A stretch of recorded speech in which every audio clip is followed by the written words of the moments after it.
আসসালামু আলাইকুম। অনেক দিন পর আপনাদের সাথে দেখা হলো। কেমন আছেন আপনারা? আজকে দেখতে পাচ্ছেন আমি কোথায় আসছি। এটা হচ্ছে চট্টগ্রাম আন্তর্জাতিক বাণিজ্য মেলা, যেটা প্রতি বছর হয়।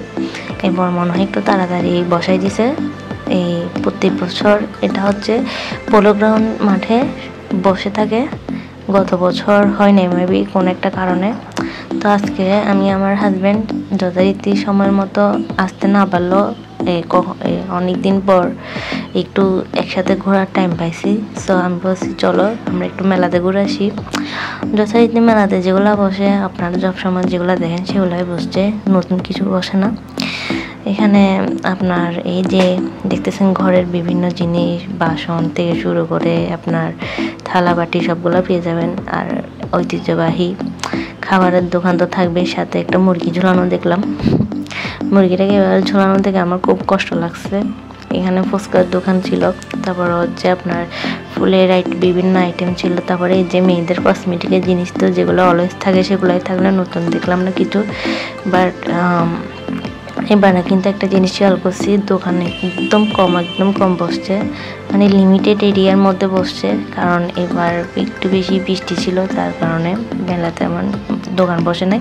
এই জায়গাটা দেখলাম একটা লোক কতগুলা যেগুলো সবসময় করে এটা আর কি, সবজির গোষ্ঠী উদ্ধার করে দিচ্ছে।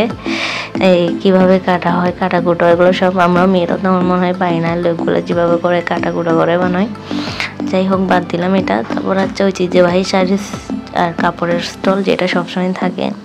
জামদানি শাড়ি থেকে শুরু করে বিভিন্ন টাঙ্গাইল শাড়ি, বিভিন্ন ধরনের এই কাপড়, থ্রি পিস, এগুলো অলওয়েজ থাকে। এগুলো আপনারা দেখে শুনে নেবেন। আমি নিই নাই, কারণ সবসময় আমি এখান থেকে নিয়ে থাকি। এবার স্কিপ করলাম এটা। তারপর হচ্ছে আসছে এই 30 টাকা থেকে শুরু করে এই 150-200 টাকার মধ্যে যেগুলো বিক্রি করা হয়, এখান থেকে আমি কয়েকটা এই 30-50 টাকা জিনিস নিয়েছি। তারপর হচ্ছে আপনার এখানে আমি একটা জিনিস খেয়াল করলাম, আমার ক্যামেরা একটু বেশি মনে হয় রাতে, যার কারণে একটু ছিল লাগতেছে। আমি ভূতের আইডিয়া মনে হয় চলে আসছি, এই জন্য আমার ক্যামেরা করতেছে। যাই হোক, এখানে অনেক সুন্দর সুন্দর কিন্তু জুয়েলারি দেখলাম আমি। এগুলো আপনাদের পছন্দ হতে পারে, আপনারা পারচেস করতে পারেন এখান থেকে। তারপর এখান থেকে কয়েকটা এই কাঁচের চুড়ি দেখলাম, ভালো লাগলো না এখানে। তারপরে এবার আমি মেলার নতুন একটা ইউনিক আইটেম দেখছি, সেগুলো হচ্ছে সব দোকানের স্টলে কাঁচের চুড়ি দেখতেছি এবার, যেটা সচরাচর দেখা যায় না। আর মেলা তো সবসময় তো প্যান্ট এগুলো তো থাকবেই। তারপর এখানে কয়েকটা 150 টাকার ব্যাগ দেখলাম, সুন্দর লাগতেছিল। আর রেগুলার ইউজের জন্য কিন্তু আপনারা পারচেস করতে পারেন। এখানে অনেকগুলো সুন্দর সুন্দর দেখলাম, আমার তো একটা ভালো লাগছে, একটা নিয়ে নিলাম। ব্ল্যাক কালারের একটা ব্যাগ নিছি আমি। তো ফার্স্টে আমি ভাবছিলাম এখানে মনে হয় ওই 100 টাকার মধ্যে পাওয়া যাবে, বাট দেখলাম না, 150 টাকার মধ্যে দিচ্ছে এগুলা। আপনারা চাইলে পারচেস করতে পারেন এখান থেকে। অনেক সুন্দর ছিল কিন্তু ব্যাগগুলা, দেখে বেছে নিতে পারবেন। এছাড়া একটু ঘোরাঘুরি করতেছিলাম, দেখতেছি মানুষও তেমন নেই। আগে তো ভিড়ের জন্য মানুষ দাঁড়াতে পারতো না। তারপর হচ্ছে আপনাদের আরেকটা কথা বলি, এখানে ঢোকার টিকিট মাত্র 10 টাকা করে, চাইলে সবাই চলে আসতে পারবেন। এই যে আরেকটা স্টল পেলাম সেম, এখানে সেম ক্যাটাগরির অনেকগুলো স্টল, বেশিরভাগ জুয়েলারি। এই যে আমার এই কালারটা খুব ভালো লাগছে, 50 টাকা করে বিক্রি করতেছিল, আপনারা চাইলে নিতে পারবেন। আমি একটা নিচ্ছি এখান থেকে। তারপর হচ্ছে এই যে মেয়েদের বিভিন্ন জিনিস, এই যে বই থেকে শুরু করে সব কিছু পাবেন। এরপর আরেকটা নতুন একটা জিনিস দেখলাম এবারে মেলাতে, সেটা হচ্ছে এই যে কারেন্ট নিয়ে ওই যে ওরা খাতরা খিলাড়ির মধ্যে যেগুলো দেখায় সেগুলো এখানে হচ্ছিল। আমি তো পুরো এক্সাইটেড ছিলাম, অনেকক্ষণ দেখলাম। দেখতেছি এই একটা ছেলে কারেন্টের ইয়ার মধ্যে রিং ঢুকি করতেছিল, ভয় লাগতেছিল।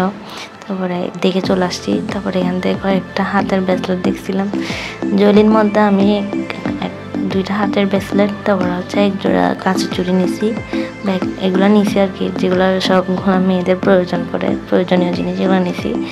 সুন্দর লাগতেছিল অনেক। এই চুড়ি টুড়ি এগুলো সবসময় বসে, এটা নতুন কিছু না, এগুলো স্কিপ করলাম। এই যে এই কাঁচের চুড়িটা নিয়েছিলাম, ফার্স্টে এটার দাম বলতেছিল আপনার 50 টাকা করে।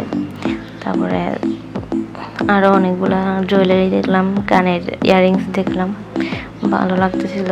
চুড়ির স্টলটা এখানে খুব সুন্দর লাগতেছিল। ব্ল্যাক চুড়িগুলো আমার খুব ভালো লাগছে। দেখে আমার খুব ভয়ও লাগতেছিল যে আমার হাতে পড়ার সময় যদি ভেঙে যায়। কাঁচের চুড়ি ভাঙেটা সমস্যা না, বাট আমার ভয় লাগে এরকম কাঁচের চুড়ি ভেঙে গেলে আমার হাতে। যখন পরতেছিলাম ব্ল্যাক চুড়িগুলো কিন্তু সুন্দর লাগতেছিল। সো আপনারা আমার ভিডিওতে লাইক, শেয়ার, কমেন্ট দিয়ে পাশে থাকবেন।